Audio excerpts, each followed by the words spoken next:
ମାମୁଁ ଆଜି କ'ଣ ଘରକୁ ଯିବା ନିହାତି ଦରକାର। ଦେଖ ରାତି ବହୁତ ହୋଇଗଲାଣି ଓ ତୁମେ ଘରକୁ ଯିବ ମାନେ ଜଙ୍ଗଲ ରାସ୍ତା ପାରି କରି ଯିବାକୁ ପଡ଼ିବ, କାରଣ ସେହି ଗୋଟିଏ ରାସ୍ତା କେବଳ ଯୋଗାଯୋଗ ପାଇଁ ଗାଁ ବାଲା ବ୍ୟବହାର କରନ୍ତି। ଜଙ୍ଗଲ ରାସ୍ତା ପାରି କରୁ କରୁ ଯଦି କୌଣସି ବନ୍ୟଜନ୍ତୁ ହାବୁଡ଼ରେ ପଡ଼ିଯାଅ ତାହେଲେ ବହୁତ ବଡ଼ ସମସ୍ୟାରେ ସମ୍ମୁଖୀନ ହେବାକୁ ପଡ଼ିବ। ତେଣୁ ଆଜି ରାତିଟା ଏଇଠାରେ ରହିଯାଅ, କାଲି ସକାଳ ହେଲେ ଏଠାରୁ ପଳାଇବ। अरे भणजा मु तोर चिंता बुझी पारुछि, हेले मु कौन करिबी। आज मते जेमिति हेउ जिबाकु पड़िबो, कारण काली सकाळे मोर दोकान खोलिबा सह घरर अनेक काम अछि। जदि मु एइठारे आज रही जाउछि ताहले से काम सबु अधूरा पड़ी जिवो। तेणु तू जमा भी चिंता करना, मु एठारु देखिकी जिबी। मामू घरे पहुँची मते कॉल करी जणाइबो, नहले मोर मन गोड़े घंटी हेबो। हौ एबे आउ एते विलंब न करी पळाओ, कारण धीरे धीरे राति अधिक होई गलानी। एहा सुनी रमेश तार घर को जिबारे लागिला। से चाली चाली जाउथिबारु समय गड़ी अधिक राति होईगला। से जंगल रास्तारे चाली चाली अंधार कारणरू बाट बणा होईगला, हेले से जानी नथिला एई बाट बणा ताकू बहुत बड़ समस्या रे पकाई देबो बोली। कारण से बाट बणा होई जेउ जगह को पळाई आसीथिला सेठारे गोटिए ब्रह्म राक्षस प्रथमरु ही सोईथिला। आपण मानक मनरे प्रश्न आसुथिबो, आमे तो डाहाणी चिरुकुणी ओ भूत शुणीचु, हेले एबे ये ब्रह्म राक्षस कौन? ब्रह्म राक्षस हेउची एक भयंकर भूत जे कि लोकमानंकु अटकाई पुराण विषय पचारे। जदि से लोक या विषय किछि कहि न पारे ताहले सेइठारे तार मृत्यु घटिबो। एहा विषय अजणा थिबा रमेश बाटबणा होई कहिला, अरे एबे मु कौन करिबी, एते अंधार राति रे कुआर जिबी। अंधार कारणरू ए भयंकर जंगलर एते भितर को पळाई आसीछि जे जदि मु एठारु बाहरिबाकू चेष्टा करिबी ना ताहले बाहरी पारिबी नहीं। हे प्रभु बजरंग बली किछि गोटे करो ओ मते एठारु मुकुलाओ प्रभु। तार एपरी आवाज सुनी हठात ब्रह्म राक्षसर निद भांगीगला ओ से देखिला गोटे लोक जंगल को पळाई आसीछि। एहा देखि से कहिला, अरे ए मनीष तू एठाकू काहेकि आसीछु? तोर एठारे के काम अछि? भूत ए भूत दया करी मते छाड़ी दे, मु एठाकू बाट बण होई पळाई आसीछि, तेणु मते एठारु जिबाकू दे। अरे ए मनीष तू डरना, मु तते ए जंगलरू बाहर करिबा पई साहाय्य करिबी, हेले तते प्रथमे मते पौराणिक विषय किछि सुनाइबाकू पड़िबो, तेबे जाई मु तोर साहाय्य करिबी। हेले गोटे कथा मने राख, जदि तू मते पौराण विषय किछि कहि न पारू ताहले एइठारे मरिबा पई प्रस्तुत होई जा। एक कथा सुनी रमेश जानी पारिला जे ये कोनोसी साधारण भूत नुह, एटा हेउची गोटिए ब्रह्म राक्षस। तेणु से मने मने भाबिला, अरे ये तो गोटे ब्रह्म राक्षस, जदि मुआकू पुराण विषय किछि न सुनाए किंबा पुराण विषय किछि जानिनी कहे ताहले से मते एइठारे मारी देबो। तेणु मते किछि गोटे करिबाकू पड़िबो। अरे मनीष तू कौन भाबुचो? मो कथारे तू चुप रहिलु काहेकि? तो चुप को मु कौन भाबेबी? या माने एया तो पुराण विषय किछि भी जानिनु? अरे ना ना मु जानिछि, मु प्रथमे गायत्री मंत्ररू आरंभ करुछि, तो सुन। ओम भूर्भुवस्वः तस्य वितुर्वरेण्यं भर्गो देवस्य धीमहि धियो यो न प्रचोदयात्। रमेश एतिकी कही चुप रहिला, कारण से गायत्री मंत्र छड़ा आउ किछि भी जानी नथिला। एहा देखि ब्रह्म राक्षस कहिला, अरे ए मनीष तो चुप रहिबा देखि मु बुझी पारुछि जे तू पौराण विषय किछि भी जानिनु। या माने एया एइठारे मरिबा पई प्रस्तुत होई जा। मरिबा कथा सुनी रमेश सेइठारे बेहोश होईगला एवं धीरे धीरे समय गड़ी तापर दिन सकाळ हेला। एवं सकाळ हेबा परे हठात रमेशर निद भांगिला ओ तापरे से देखिला से गोटिए गुंफा भितरे अछि। एहा देखि भयरे कहिला, अरे मु कोठी अछि? मते एठाकू किए आनिला? अरे किए एठारे अछ कि रे? ମତେ ଏ ଗୁମ୍ଫାରୁ ମୁକ୍ତ କର, ମତେ ଜୋରେ ଡର ଲାଗୁଛି। ରମେଶ ଏତିକି କହିଛି କି ନାହିଁ ହଠାତ୍ ତାର ମନେ ପଡ଼ିଲା କାଲି ରାତିରେ ତାର ସାମ୍ନା ଗୋଟିଏ ବ୍ରହ୍ମ ରାକ୍ଷସ ସହ ହୋଇଥିଲା। ଏପରି ମନେ ପଡ଼ିବାରୁ ସେ କହିଲା, ଆରେ କାଲି ରାତିରେ ମୁଁ ଗୋଟିଏ ବ୍ରହ୍ମ ରାକ୍ଷସ ହାବୁଡ଼ରେ ପଡ଼ିଥିଲି। ୟା ମାନେ ଏଇଆ, ସେ ବ୍ରହ୍ମ ରାକ୍ଷସ ମୋତେ ନ ମାରି ଏଠାରେ କଏଦ କରି ରଖିଛି। ତେଣୁ ମୋତେ ଶୀଘ୍ର ଏଠାରୁ ଲୁଚିକି ପଳାଇବାକୁ ପଡ଼ିବ, ନହେଲେ ଯଦି ସେ ବ୍ରହ୍ମ ରାକ୍ଷସ ଏଠାକୁ ପଳାଇ ଆସିବ ତାହେଲେ ମୋର ମରିବାଟା ଫାଇନାଲ ହୋଇଯିବ। ସେ ଏପରି କହିଛି କି ନାହିଁ ହଠାତ୍ ଗୁମ୍ଫା ଭିତରୁ ଗୋଟିଏ ଆବାଜ ଆସିଲା, ହଇରେ ମୂର୍ଖ ମଣିଷ, ତୁ କ'ଣ ଭାବୁଛୁ ଏଇଠାରୁ ଖସିଯିବୁ ବୋଲି? ଯଦି ଏପରି ଭାବୁଛୁ ତାହେଲେ ଭୁଲ ଭାବୁଛୁ, କାରଣ ଏ ଗୁମ୍ଫାକୁ ପଶିବା ପାଇଁ ଦ୍ୱାର ଅଛି, ହେଲେ ଏଠାରୁ ବାହାରିବା ପାଇଁ ଦ୍ୱାର ନାହିଁ। ଯେତେ ପର୍ଯ୍ୟନ୍ତ ସେ ବ୍ରହ୍ମ ରାକ୍ଷସ ଚାହିଁନି ସେତେ ପର୍ଯ୍ୟନ୍ତ ଏ ଗୁମ୍ଫାରୁ କେହି ବି ବାହାରକୁ ଯାଇପାରିବେ ନାହିଁ।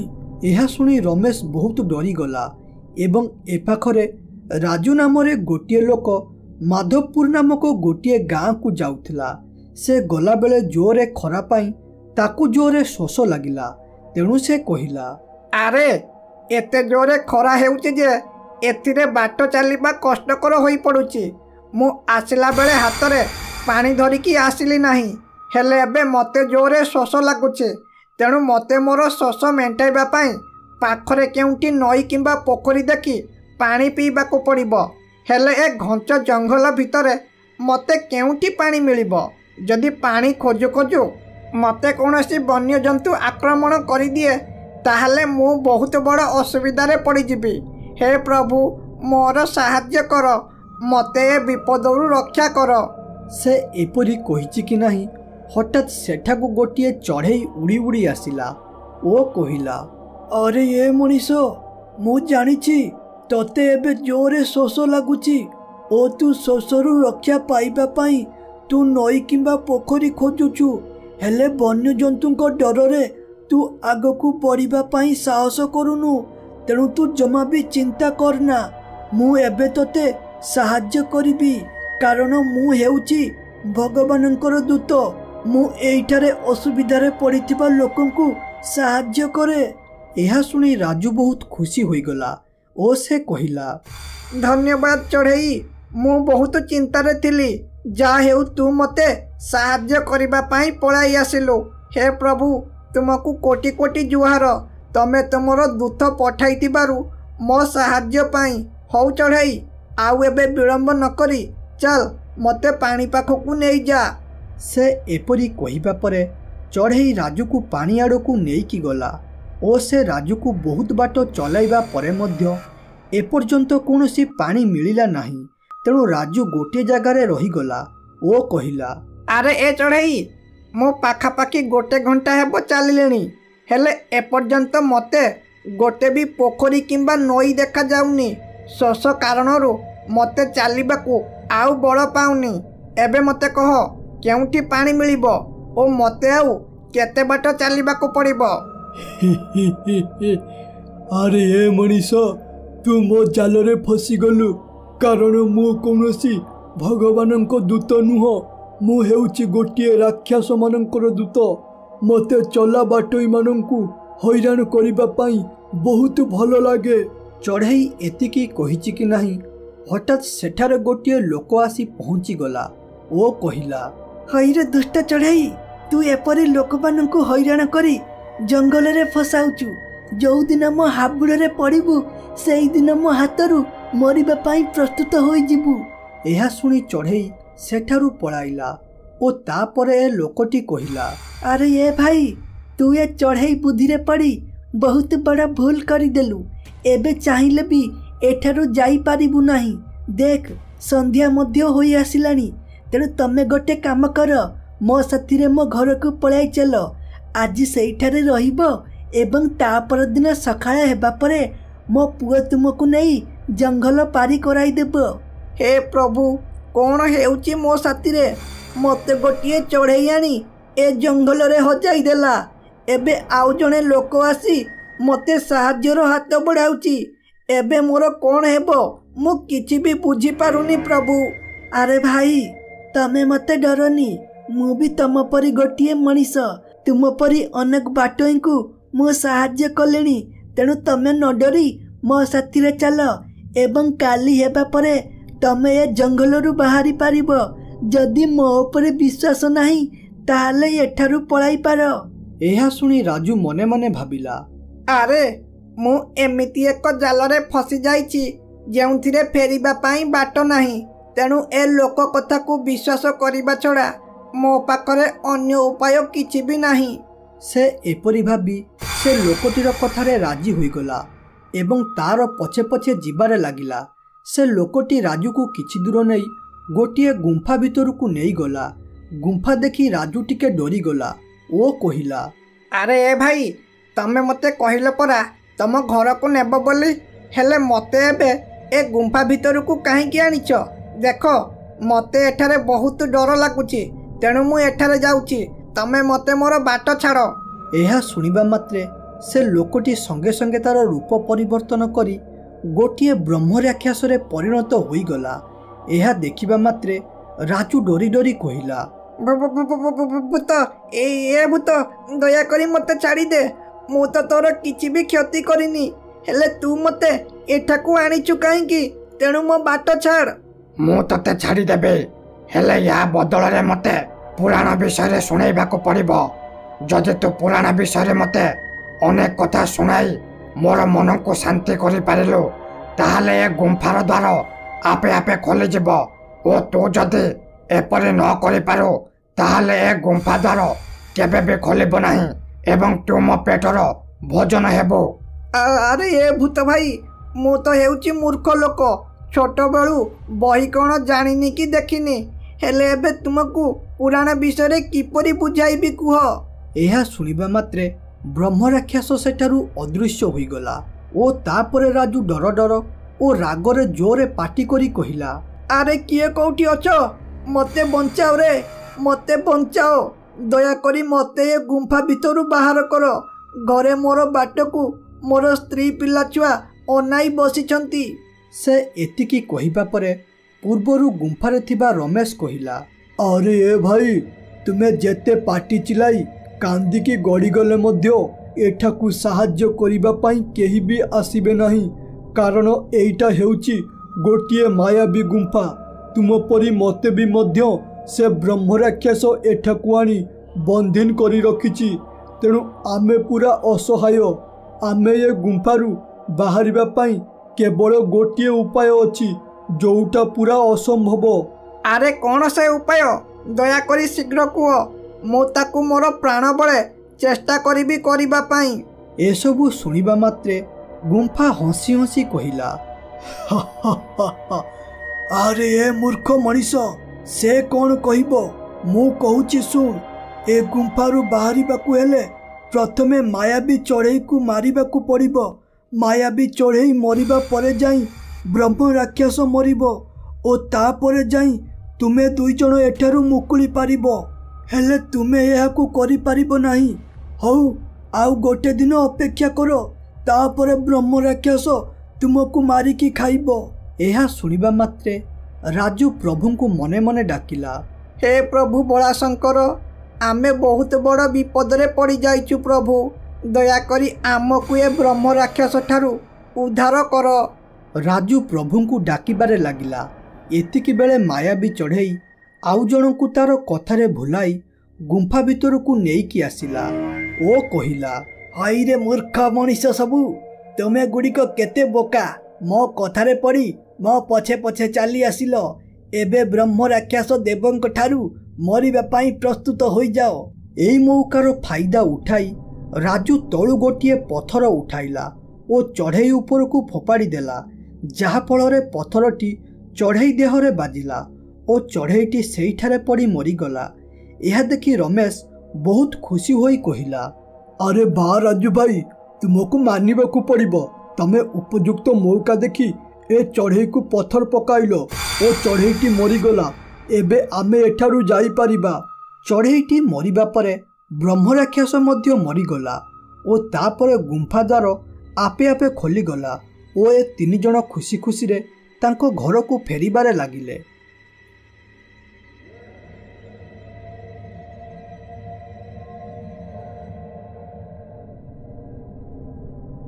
ରମେଶ ତାର ଘରକୁ ଫେରୁଥିବା ବେଳେ ଦେଖିଲା ଗାଁରେ କିଛି ଲୋକ ରୁଣ୍ଡିତ ହୋଇ ଛିଡ଼ା ହୋଇଛନ୍ତି। ଏହା ଦେଖି ସେ ସେଠାରେ ରହିଲା ଓ କହିଲା, अरे सुरेश भाई कौन होइची गाँव आज एते भिड़ कहीं ओ तुमे माने एपरी एठारे रुंडित होई कौन कथा हेउच मते टिके कहिबो कि? कौन कहिबी रे रमेश, आम रघु आम जी एई 2 वर्ष हेबो बा होइतिला ता स्त्रीटा मरीगला। खाली से एकला मरिनी रे, ता पेटरे थिबा 9 मासर छुआ मध्य मरीगला।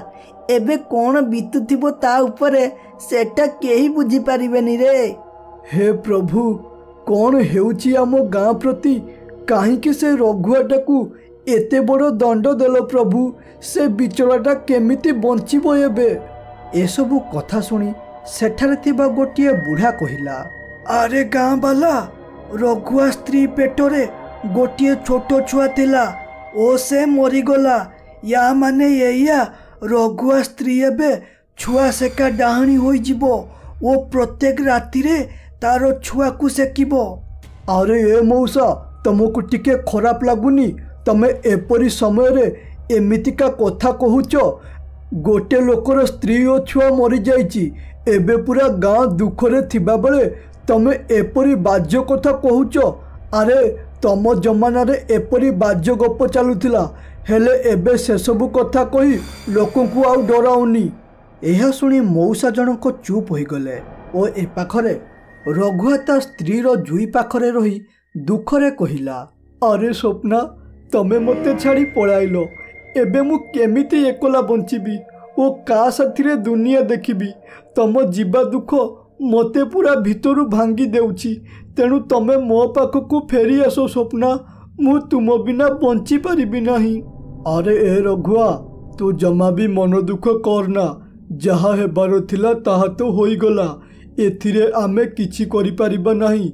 एपरी लुह गड़ाई तोर स्त्री को मने पकाइले क्षति केवल तोर हेबो, तेणु बेसी भावना ओ निज मन को बुझाइबाकू चेष्टा कर। ए रघुआ तू एबे बुझी पारिबुनु मो सिचुएशन, तेणु तू मते किछि समय एइठारे छाड़ी दे, मु मन खोलिकी कांदिबाकू चाहूची, दयाकरी मते एकला छाड़ी एठारू पळा। हाउ तू मन खोलिकी जेतिकी कांदिबा कथा कांद, हेले घर को फेरिबा परे सबु कथा भूलिबाकू चेष्टा करिबू। एपरी कही अजय सेठारू पळाई आसिला एवं धीरे धीरे समय गड़ी राति होईगला एवं राति हेबा परे गाँर किछि छुआ फीस्ट करिबाकू जंगल आसीथिले। अरे सांग माने देखुच तो आम कुड़ियामी पाई आजी केते राति होई गलानी फीस्ट करिबा। एते डेरी रे आमे केबे भी फीस्ट करि नथिले। आमे एबे आइंस रांधिबा, जदि ए बास्ना रे कोनोसी वन्य जंतु आसीगला ना आमर अवस्था खराब होई जिवो।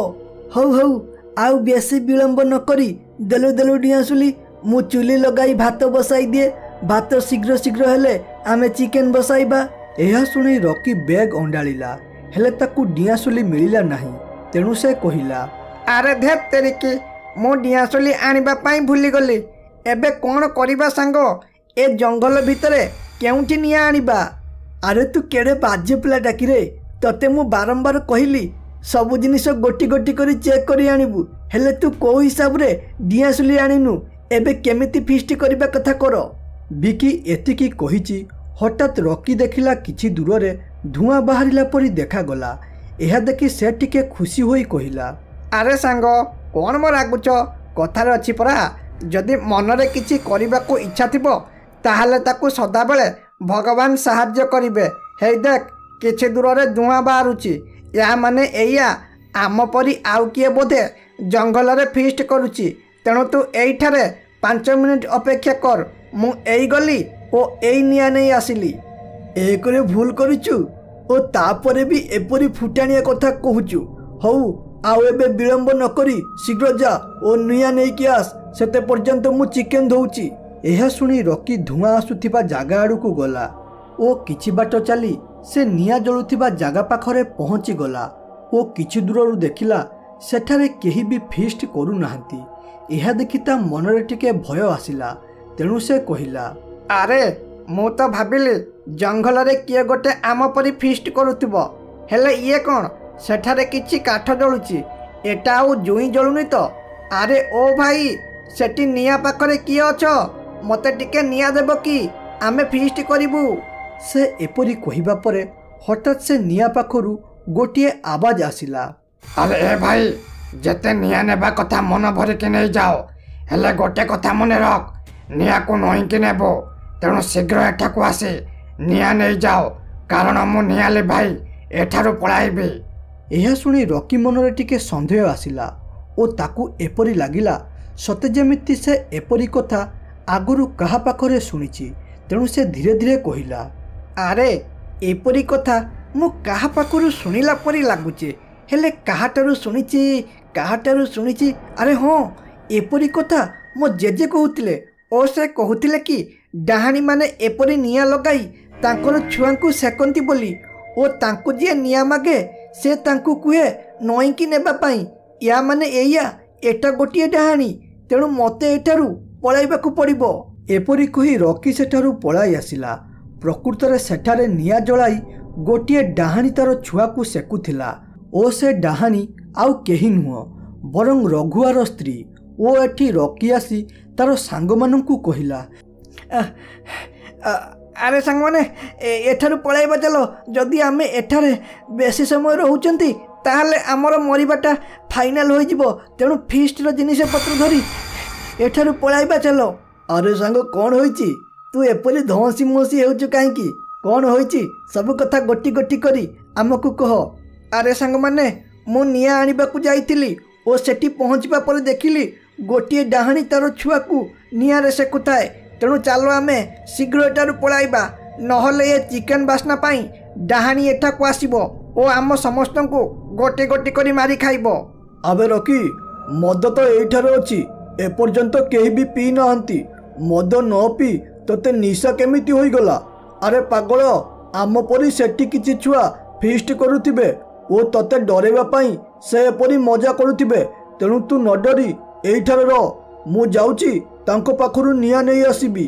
ଆରେ ସାଙ୍ଗ, ମୁଁ ସତ କହୁଛି, ସେଠାରେ ଡାହାଣୀ ଥିଲା। ତେଣୁ ଏଠାରେ ଫିଷ୍ଟ କରନା କିମ୍ବା ସେଠାକୁ କେହି ନିଆଁ ଆଣିବାକୁ ଯାଉନା।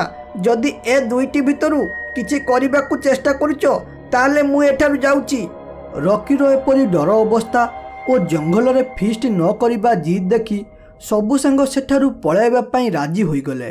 ଏବଂ ତା ପରଦିନ ସକାଳ ହେବା ପରେ ରକି ଅଜୟ ଓ ବିଜୁକୁ ନେଇ ରାତିରେ ଡାହାଣୀ ଛୁଆ ସେକୁଥିବା ଜାଗାକୁ ଗଲା ଓ ସେଠାରେ ପହଞ୍ଚିବା ପରେ ଅଜୟ କହିଲା, ଆରେ ସାଙ୍ଗ, କହୁଥିଲେ ପା ଏଠାରେ ସେ ଡାହାଣୀ ନିଆଁ ଜଳାଇ ତାର ଛୁଆକୁ ସେକୁଥିଲା। ହେଲେ କାହିଁ ଏଠାରେ ତ କିଛି ବି ଅଙ୍ଗାର କିମ୍ବା ପାଉଁଶ ନାହିଁ। ମୋତେ ଯାହା ଲାଗୁଛି ତୁ କାଲି ରାତିରେ ଗଞ୍ଜେଇ ଟାଣି ଦେଇଛୁ ବୋଧେ। କହିଲା କ'ଣ ନା ଡାହାଣୀ ତାର ଛୁଆକୁ ସେକୁଛି। ଦେଖ ସାଙ୍ଗ, ମୋର ବହୁତ ମଜା ଉଡ଼ାଇ ଦେଲ ତୁମେ ଦୁଇ ଜଣ। ତମେ ମୋ କଥାକୁ ଜମା ବି ବିଶ୍ୱାସ କରୁନା। ଯଦି ତୋର ସାହସ ଅଛି ତାହେଲେ ଆଜି ରାତି 11ଟାରେ ଏଠାକୁ ଆସ ଓ ଏଠାରୁ ନିଆଁ ଆଣି ମୋତେ ଦେ। ହଉ, ମୁଁ ତୋର କଥାରେ ରାଜି। ମୁଁ ଆଜି ରାତି 11ଟାରେ ଆସିବି ଓ ଏଠାରୁ ନିଆଁ ନେଇ ତୋତେ ଦେବି। ହେଲେ ୟା ବଦଳରେ ମୋତେ ତୁ 1000 ଟଙ୍କା ଦେବା ସହ ଗୋଟେ ସପ୍ତାହ ପର୍ଯ୍ୟନ୍ତ ଫ୍ରିରେ ମଦ ପିଇବାକୁ ଦେବୁ। ଯଦି ଏକଥାରେ ରାଜି ତାହେଲେ ମୁଁ ଆଜି ରାତି 11ଟାରେ ଏଠାକୁ ଆସିବି। 1000 ଟଙ୍କା କ'ଣ, ମୁଁ ତୋତେ 2000 ଟଙ୍କା ଦେବାକୁ ରାଜି ଅଛି। ବାସ୍ ତୁ ଖାଲି ଏଠାକୁ ଆସିବୁ ଓ ନିଆଁ ଆଣି ମୋତେ ଦେବୁ।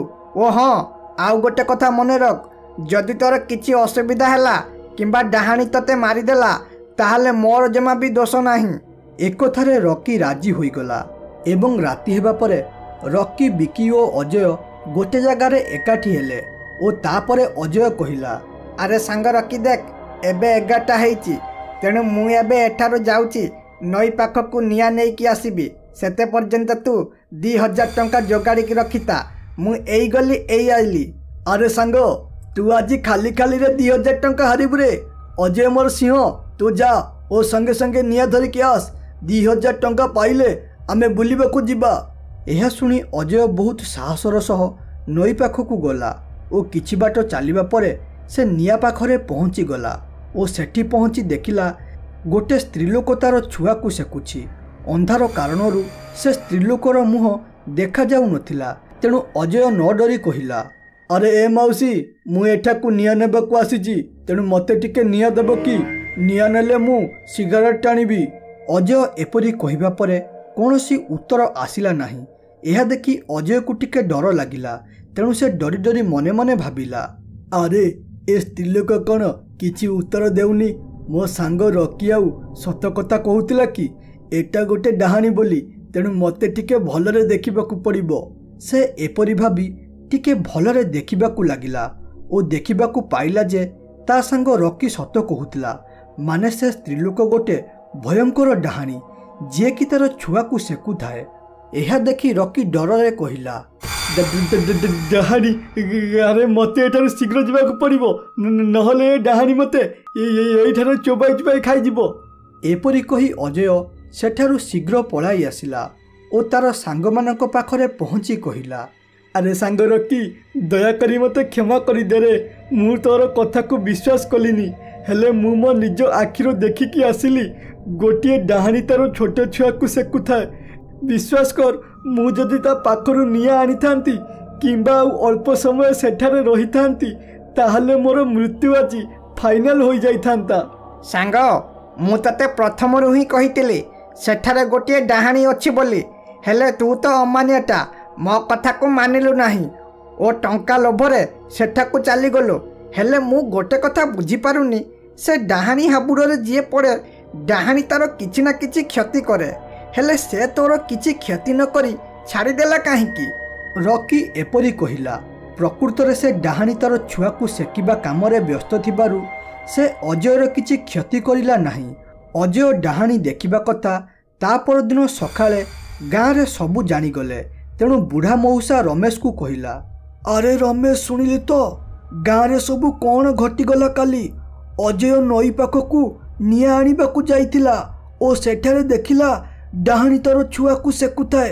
ପ୍ରକୃତରେ ସେ ଡାହାଣୀ ହେଉଛି ରଘୁଆର ସ୍ତ୍ରୀ। ମୁଁ ତତେ ସେଦିନ ଏକଥା କହିଥିଲି, ହେଲେ ତୁ ମୋର କଥାକୁ ବିଶ୍ୱାସ କଲୁନି। ଏବେ ଦେଖିଲୁ ତ କ'ଣ ହେଲା।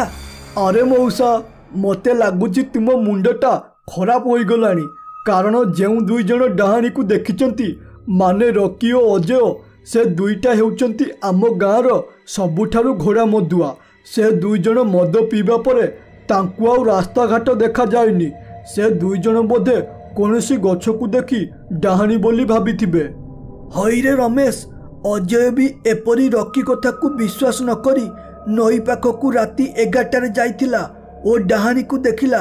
ତୁ ଯଦି ଠିକ୍ ଏପରି ଡାହାଣୀକୁ ବିଶ୍ୱାସ କରୁନୁ, ତାହେଲେ ଆଜି ରାତି 11ଟାରେ ନଈ ପାଖକୁ ଯା ଓ ପ୍ରକୃତ କଥା କ'ଣ ଜାଣିଆ। ଏକଥାରେ ରମେଶ ରାଜି ହୋଇଗଲା ଏବଂ ରାତି 11ଟା ହେବା ପରେ ସେ ନଈ ପାଖକୁ ଗଲା ଓ ଦେଖିଲା ଗୋଟିଏ ଜାଗାରେ ନିଆଁ ଜଳୁଛି। ତେଣୁ ସେ ନିଆଁ ପାଖକୁ ଯାଇ ରହିଲା।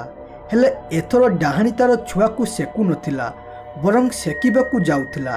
ସେ ରମେଶକୁ ଦେଖି ବହୁ ଜୋରେ ରାଗିଗଲା ଓ କହିଲା, ହଇରେ ମୂର୍ଖ ମଣିଷ, ତମେ ସବୁ ମୋତେ ଟିକେ ଶାନ୍ତିରେ ମୋ ଛୁଆକୁ ସେକିବା ପାଇଁ ଦେବନି। ଆଜି ମୁଁ ତତେ ମାରିବି। ତୁ ମଲା ପରେ ଯାଇ ଗାଁ ଲୋକଙ୍କର ଭୟଜାତ ହେବ ଏବଂ ସେମାନେ ଏଠାକୁ ଆସିବେ ନାହିଁ। ଡାହାଣୀ ଏତିକି କହିଛି କି ନାହିଁ, ହଠାତ୍ ତାର ସ୍ୱାମୀ ଆସି ସେଠାରେ ପହଞ୍ଚିଗଲା ଓ କହିଲା, ଆରେ ଏ ସ୍ୱପ୍ନା, ତମେ ମଲ ବୋଲି କ'ଣ ତୁମ ମାନବ ପଣିଆକୁ ଭୁଲିଗଲ? ଆରେ ଇଏ ହେଉଛି ରମେଶ ଭାଇ। ତୁମେ କିପରି ୟାଙ୍କୁ ମାରିବା କଥା ଭାବୁଛ? ଏ ଜାଗା ହେଉଛି ମଣିଷମାନଙ୍କର ଚଳିବା ଜାଗା, ତେଣୁ ତୁମେ ଏ ଜାଗା ଛାଡ଼ି କୁଆଡ଼େ ପଳାଅ। ଏହା ଶୁଣି ଡାହାଣୀର ମନ ପରିବର୍ତ୍ତନ ହୋଇଗଲା ଓ ସେ ସେଠାରୁ ଅଦୃଶ୍ୟ ହୋଇଗଲା।